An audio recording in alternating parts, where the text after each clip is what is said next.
All right, y'all. So this is part two. I'm just trying to keep these under 10 minutes, each section under 10 minutes or less, because I know people's attention span, and I try to be respectful of that. All right, so we're still talking about the dynamics between black and white women. And so the first point was forced intimacy, meaning black women had to take care of the white families. It's almost like the white people made them, you are part of our family, whether you like it or not, without the respect and love. And the number two was the power imbalance where white women controlled black women's labors and lives. And the third part we haven't gotten to yet is the jealousy and resentment. White women often blamed black women for their white men's abuses. Like I said, those women knew, like we women know today, they knew their men were sneaking out, sleeping with them slave women, especially when 9 months later they look out and they see these light-skinned babies running around on the plantation. I mean, come on. So those women weren't stupid. So because of their husbands' indiscretions, it caused even a bigger wedge of mistrust, jealousy, hatred, insecurity in the white woman. And in the black woman, it caused, of course, more anger and rage. It's almost like, damn. First, I have to take care of your family. I got to take care of your children, your wife, and then you come into me at night or day or whenever they want it and just taking it. It wasn't a romantic love.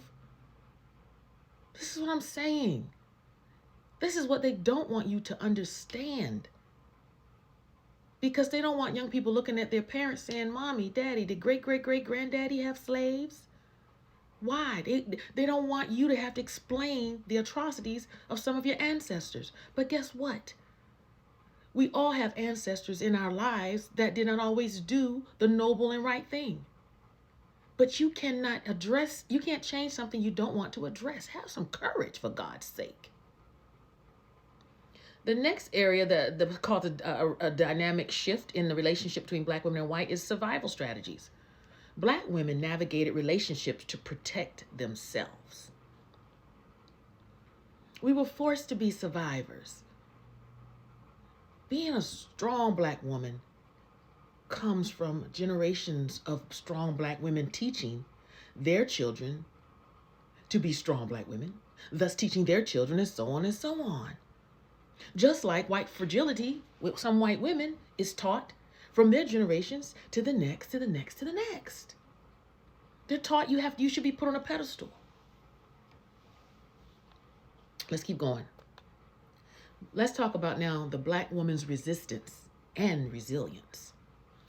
First thing, black women preserved the culture as best as they could. We would pass down traditions, songs, and stories. We did it for various reasons. One is because we never wanted to forget ourselves, what we came from. Two, we didn't want our children to forget. And three, it gave us a sense of joy. It's a coping mechanism. It was a coping mechanism to step back from reality, the drudgery of working as a slave. Where we were like, you know what? We can make lemonade out of lemons. That's how we are survivors as black women, y'all. You just don't wake up as a black woman as a survivor from osmosis. No, it's passed down to us. Just like you don't wake up a victim all the time. It's passed down to you, that victim mentality. We have a survival mentality. Second is black women's resistance and resilience is acts of defiance. Oh, the black women, don't think some of the black women just sat there and always took it. They sabotaged work a lot of times. But most importantly, what we learned to do, we educated ourselves. We started learning to read, y'all, and escape from slavery. We started to read. Let me tell you how clever the enslaved Africans were. You know the braids? Sometimes they would cornroll the hair down. A lot of times, those cornrows was showing a path of which way to go to escape to freedom.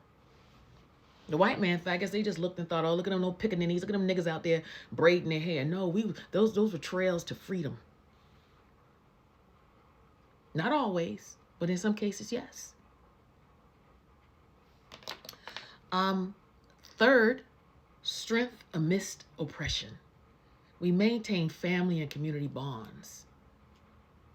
We realized that even though our families were sold from us, whatever family we had, whether it was through blood or through circumstance, we needed one another, and there was a sense of community. Let's move on. The legacy of the enslavement era. Well, first of all, the legacy of continued domestic work. Black women still worked for white families post-slavery. I mean, what else could they do? It's not like today. It's not like a lot of them run around with PhDs. You understand? So they still maintain that type of work. Cultural narratives. Many times, white culture came up with stereotypes about black women, calling us mammies. You know, we see that a lot. The heavyset black woman. See, I really believe a lot of times those white women were jealous of the beauty of the black woman because they couldn't understand why their men kept going, wanting to lay with us. Could it be our thick lips? Could it be our thick hips? Could it be just how we feel because our breast and just Mother Earth because who we are? And so I believe they started to resent the beauty. So they started painting images of the black woman to be these fat, unattractive mammies. All we good for is birthing babies and taking care of people. Also, ongoing racial dynamics. Historical inequalities still shape society even today, y'all. We know that. So let's conclude this first era from 1619 to 1863. The enslavement era deeply influenced black and white women's relationships. It just did in so many ways. It just caused a mistrust and a division. And in my opinion, it can never be truly mended. It just can't. Because both the white women have to really understand and embrace the injustices. And it's going to take them really facing and stand up to some of their white men. So let's reflect. Let me ask you a question. How has this history shaped modern racial and gender dynamics today? Knowing how it was. How does it, and do you even blame black women for us always being skeptical and looking at you sideways and always keeping our head on a swivel? You want to call us angry and aggressive. What lessons can be learned to foster equality, equity, and coexistence? What can we do? Can something be done, white women, black women? What are your thoughts? All right.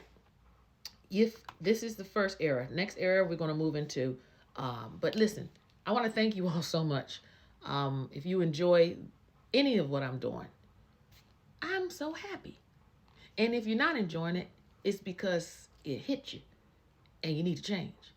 But hey, if you really enjoy it and you want to bless me and sow into my life, I don't have Cash App because Cash App messed up my thing. I was part of that whole when I got hacked. But I do have Buy Me Coffee.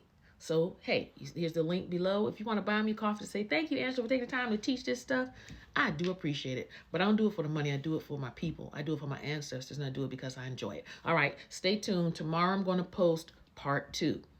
After slavery, okay? So now we're moving on up through the Jim Crow era to discuss the coexistence between white females and black females. All right, talk to you soon. Be blessed. Bye.